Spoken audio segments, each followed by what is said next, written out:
Кейін телефон тауып алып жазыпты бұған. Сөйтіп бір кездесуге барсам балама мама деп менен сұрады. Мен қандай жігіт ол деп едім, осындай бала деп көрсетті. Мынандай ол ағасын таныс болдық біз.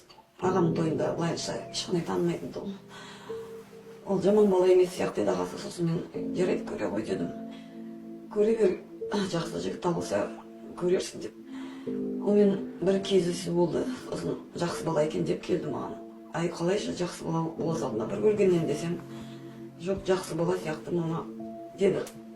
Әкесіне айтайын десем қарсы бола ма деп. Жарайды көресің онда деді.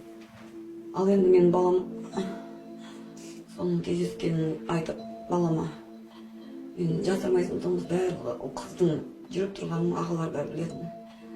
Ол айтты, анашымды қоя тұрыңыз, мен анықтап алайын бұл баланы деді. Сөйтіп бұны өзіміздің досымыз сұрастырдық. Өзі сұрастырды, мен бір жарты сағатта жауабын берді. Бұл балаға жоламасын, бұл бала жақсы бала емес деді. Жұмыс жасамайды, әкесінің ақшасымен жүр, және де бір жаман әрекеттері бар деді. Сосын болыпты, онда қызым кездеспей қой десем, бала күнде жазып, бірнеше этажда тереземіздің алдына фрукт әкеледі, бірдеңкелер қойып кетеді, қызымды ал деп.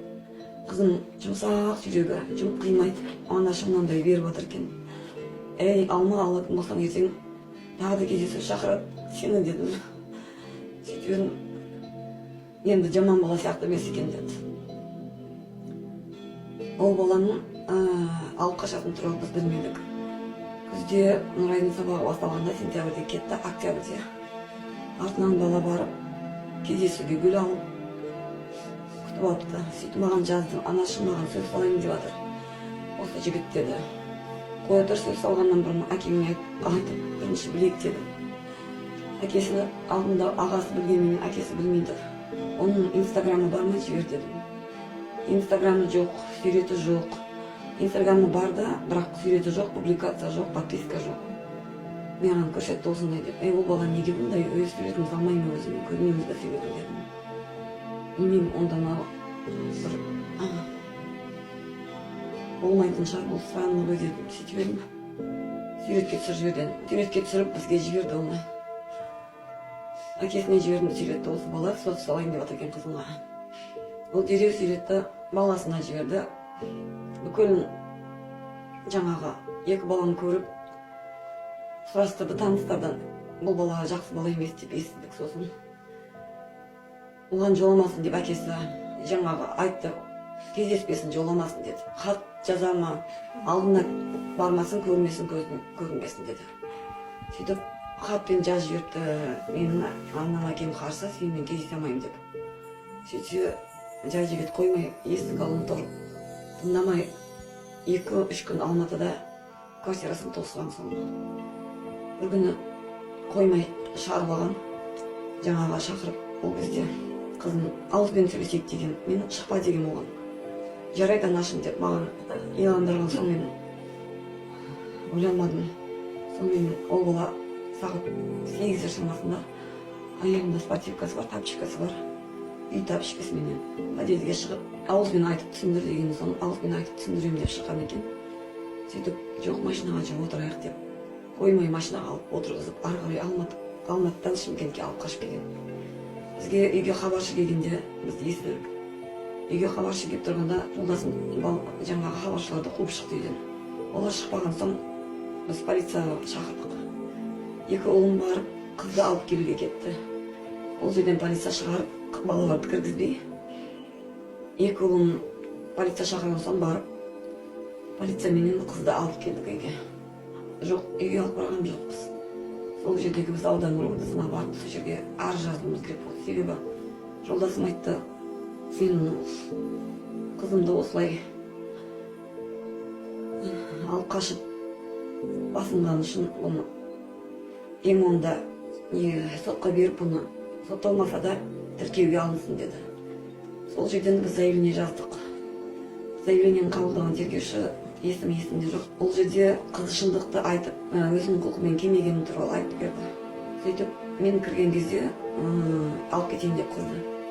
Қызымды жібермеді. Мен сол кезде сұрадым, неге жібермейсіңдер деп. Тағы да тергеу жұмысы бар деп мені жаңағы жолатпады. Сіз қатысуыңызға болмайды деп. Жасырын, егер сен шындықты айтсаң, ол бала 20 жылға сотталып кетеді.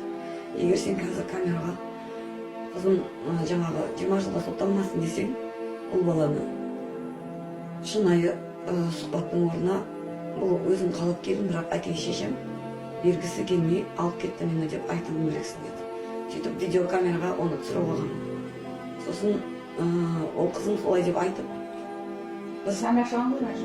біз жігітке өзі сондай жанашыр, жұмсақ мінезі, жанашырған сотталып кетеді дегеннен қорқыған. Сол тергеуші видеоға түсіріп алған жаңағы бізге айтылған жоқ. Біз сұрадық қызымнан, сұхбатты бердің ба деп. Иә, бердім. Шындықты айттың ба? Иә, шындықты айттым. Үйге алып келгеннен кейін маған екінші жаңағы тағы да не алды деді, жаңағы тергеу алды деді. Біз арыз беріп кеттік. Енді осының хабарын күтсек, ешқандай бізге хабар бермеді. Бір апта өтті. Үшінші аптада алған арызымызға жауапталдық. Ол жерде қыз өзінің еркімен келді. Бұл жігітке ешқандай жаңағы кінә артылмайды деп ақталған қағаз келді. Сосын ол тағы да арыз жазам деп ойладық біз. Ол кезде мен айттым, адамшылыққа салып қоя салайықшы. Олар да ана мен әке ғой. Ондай айтпайық, ешқандай жаңағы соттаспайықшы. Қызымыз тыныштық берсе болды ғой, уәде беріпті ғой камерада. Уәде бермес бұның қызға ана баланы қаратып қойып. Тергеуші айтқан екен, енді сен баланы, жігітті көрмейтін боласың.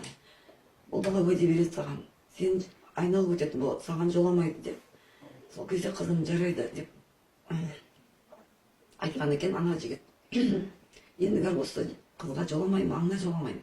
Ешқашан бұл қызын хабарласпаймын да, және бұл қызға тиіспеймін деп айтыпты бұл бала. Сол жерден анықтап білгеніміз тергеушіден.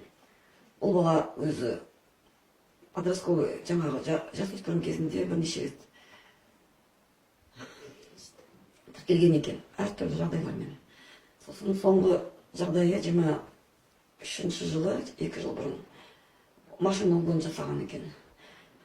Сол ғана тіркелген, ал бұдан бұрынғы көп жасалған нәрселерін осылай жаңағы таныстарын, тамырларын кіргізіп өстіп жауып тастап отырған екен.